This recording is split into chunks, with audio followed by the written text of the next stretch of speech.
Hi guys, good morning. Welcome back to my channel. Sa vlog nito guys, pinapanood ko sa inyo ang isang documentary video sa pagkakatuplas ni Ron Wyatt doon sa Noah's Ark na natagpuan sa Bansang, Turkey. So ayon sa kay Ron Wyatt guys, nakita silang formang barko doon sa bundok ng Ararat sa Bansang, Turkey. Tapos guys, may nakuha sila mga ebidensya na yun talaga ay ang Noah's Ark. So ito guys, panoorin nyo ito.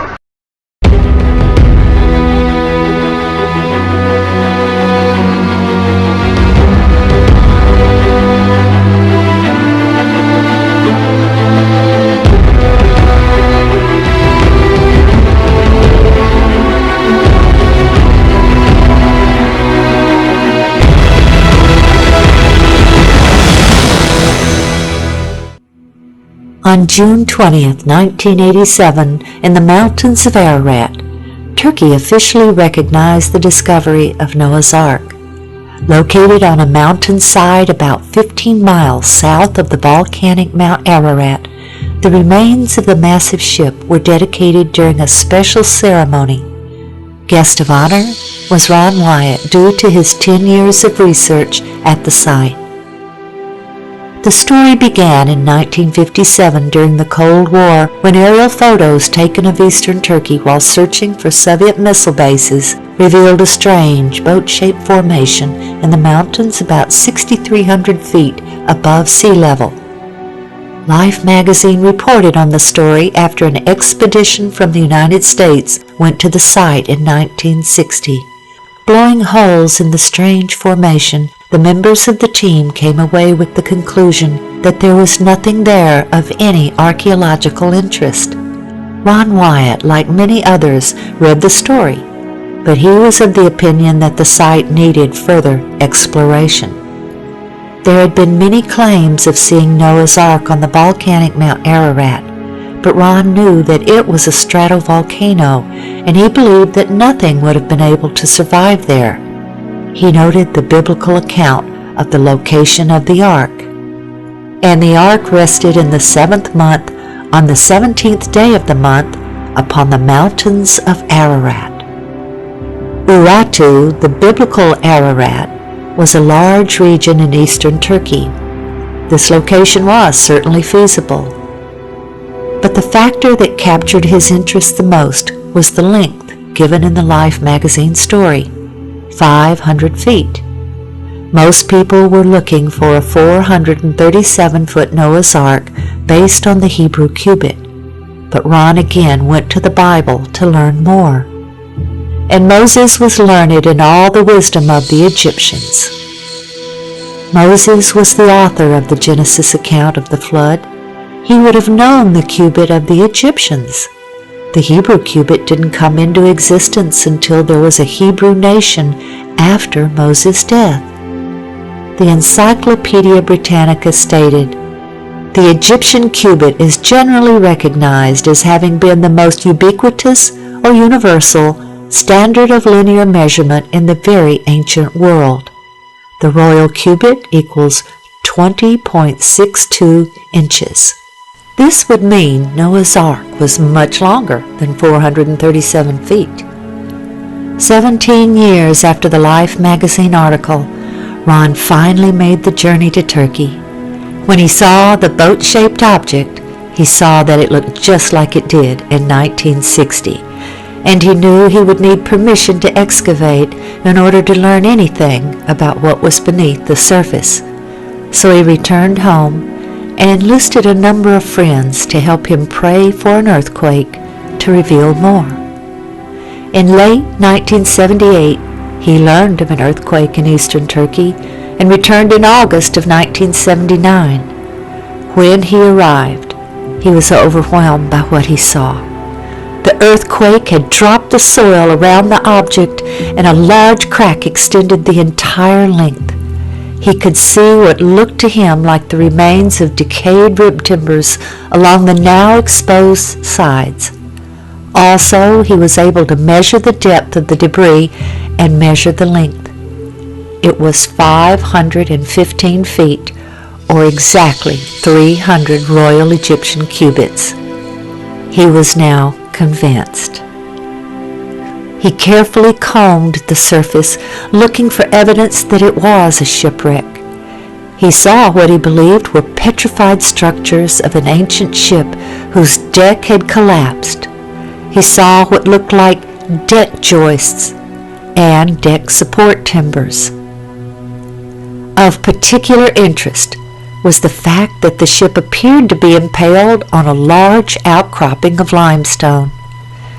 He concluded that this indicated that the ship had slid into the rock from another location. Before he made his first trip to Turkey, he had done an experiment in a nearby lake, building mountain configurations out of rocks and floating a boat model by them to see the reaction of the boat. He noted that a crescent shape caused the water to pull the boat into the crescent where the boat remained and gently floated. The present location did not fit with the results of that experiment, so Ron decided to examine the area above the boat shape. The site was in a moving mud flow, so he followed the mud flow up the mountainside. About 1.5 miles up, he found a crescent shape of mountains. He saw that the mud flow began up here. When he arrived near the top of the ridge, he found an ancient stele, like an ancient billboard, which depicted the boat shape, the familiar mountain ridge, several birds, and 8 faces within the boat shape.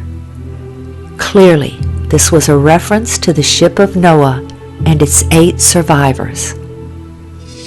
He noticed a taller mountain peak on the stele that was no longer visible from that location.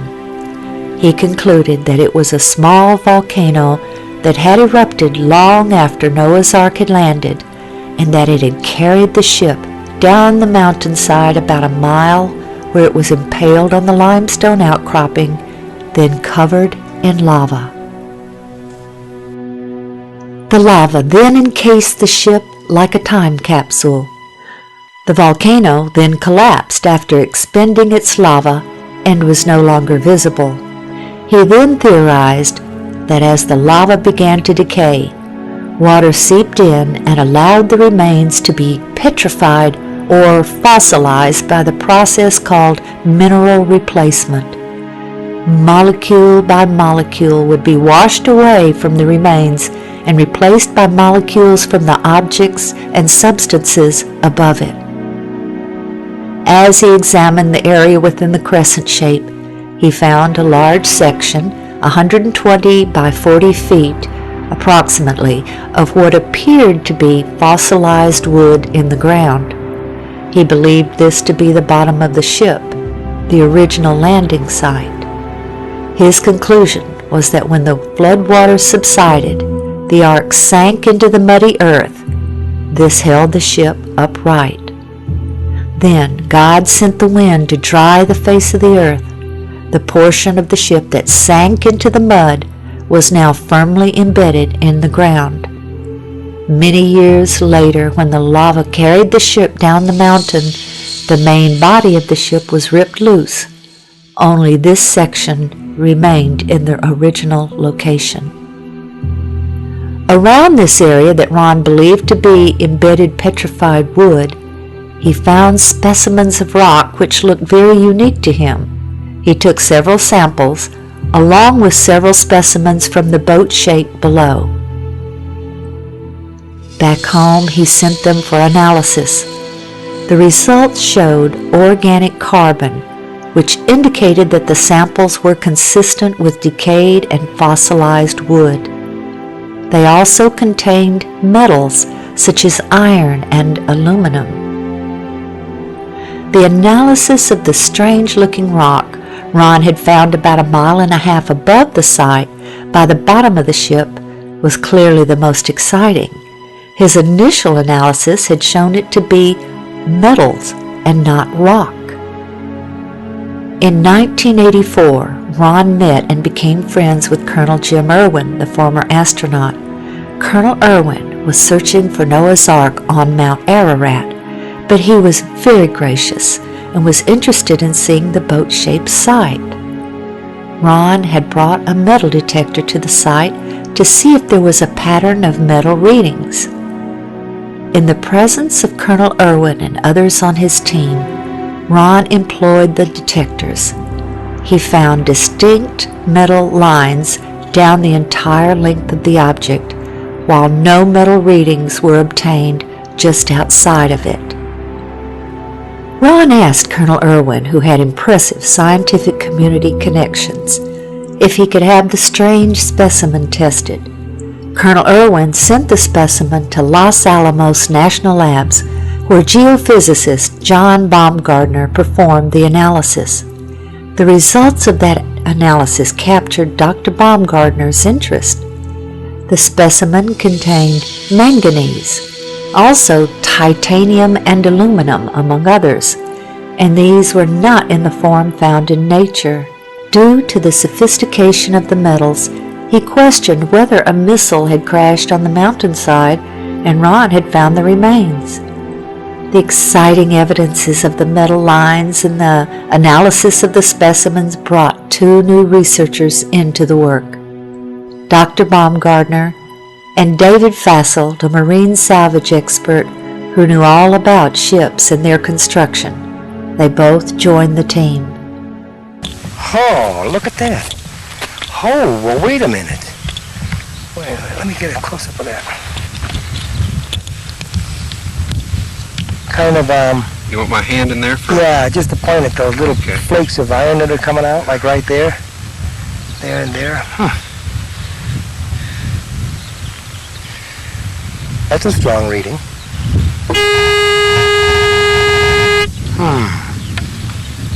Well, I'd say that those frames right there. okay. Keep walking.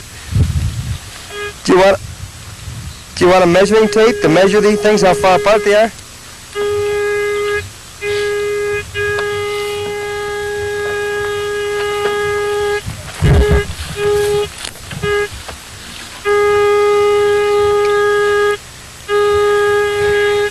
John, as a scientist, might I take the liberty here to ask you, do you really honestly believe that you have been on the remains of Noah's Ark? I have no doubt in my mind. This has to be a man-made structure. It's full of metal. The metal has a regular pattern to it, and the size of the thing and the shape of the thing is such that it's almost certainly a large boat. Dr. Baumgartner and Ron scanned the entire site with 3 different types of metal detectors. Placing rocks at each metal reading, they then attached tapes to show the lines. This exciting evidence also attracted the interest of ABC's 2020. The boat-shaped site was first found and photographed by a Turkish army captain back in 1959. It was quickly explored and dismissed as a freak of nature. But Wyatt, an amateur archaeologist, rekindled interest in it a few years ago. He brought in Dave Fassel, a marine salvage expert, to assess it. The Doomsday Mountain team brought in some high technology to explore the oldest legend of man. There's one. They began scanning their site with a molecular frequency generator. It's a device used by surgeons to pinpoint cancer tumors, and it's been used by Fassel to locate underwater treasure.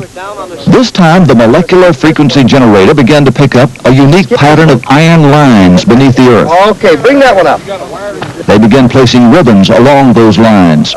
The finished shape, outlined by the ribbons, was that of a huge ship, the approximate length and width of Noah's Ark, as described in the Bible.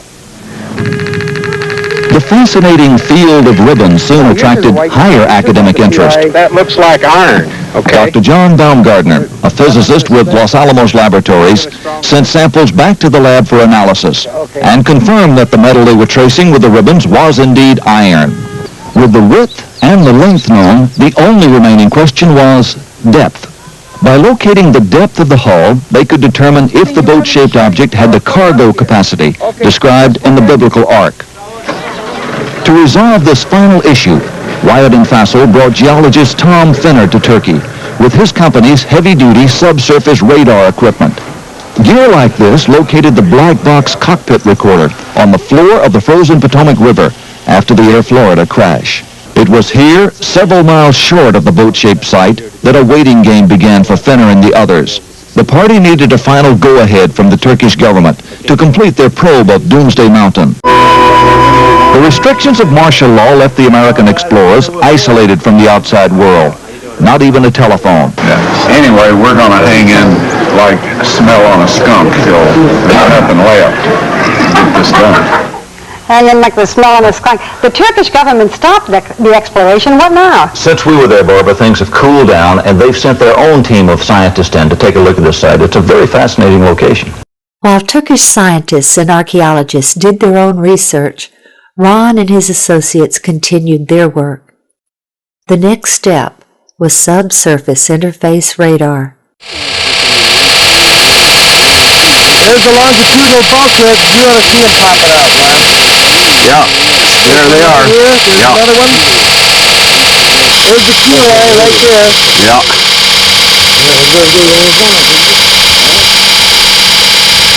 Oh, Ron, the lines are there! The lines are there! Okay, we're going to walk over. Yeah, let's walk. Take a look. Leave it running so everybody knows that we're not cheating here, right? You got it, Toby. Okay, now, this is the west bulkhead. Okay, can you look through there and... All right. This is the west bulkhead. All right. That was over there. And he walked easterly. Here we start getting the longitudinal bulkheads. Here, here, here, here, here, here, here, here. Okay. You see there how it shows up? Right.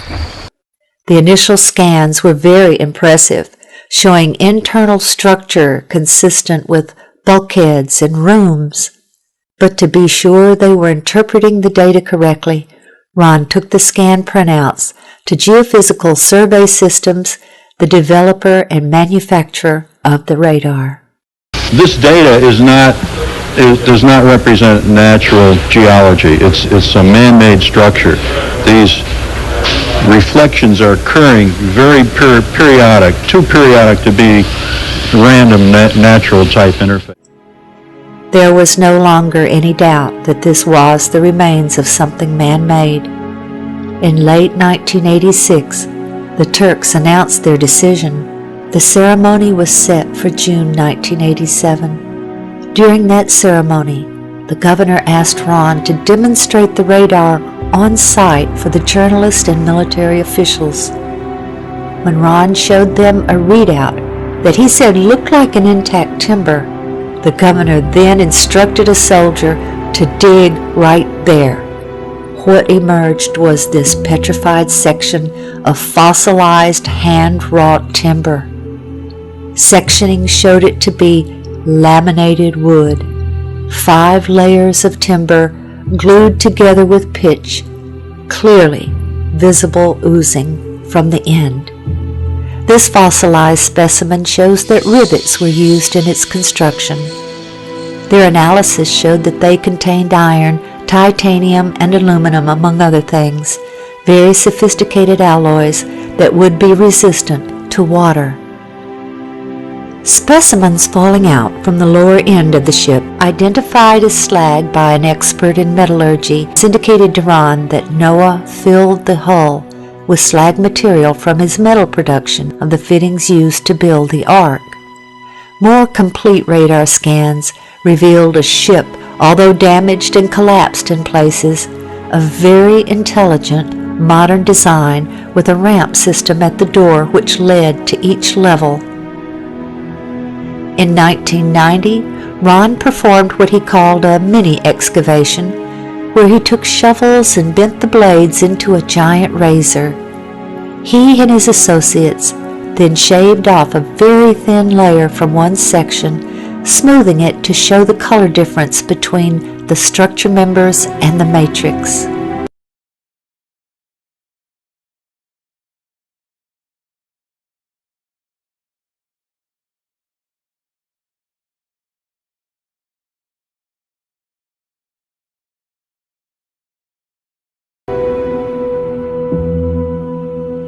By faith, Noah, being divinely warned of things not yet seen, moved with godly fear, prepared an ark for the saving of his household, by which he condemned the world, and became heir of the righteousness which is according to faith.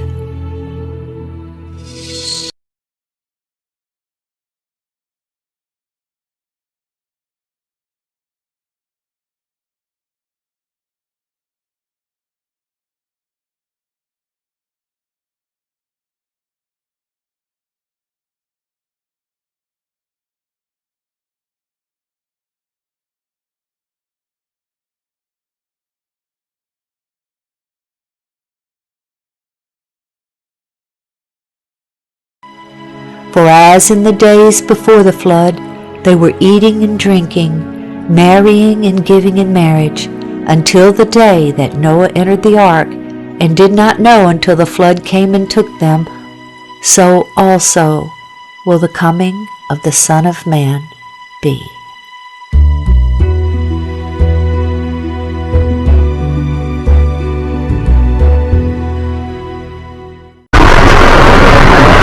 Guys, niyo napanood ang dokumentary video sa Pagtuklas ni Ron Wyatt sa Noah's Ark. So yun guys, kung gusto niyo yung video na ito, please like, share, subscribe, at ito click the bell icon para mag-update kayo sa mga videos na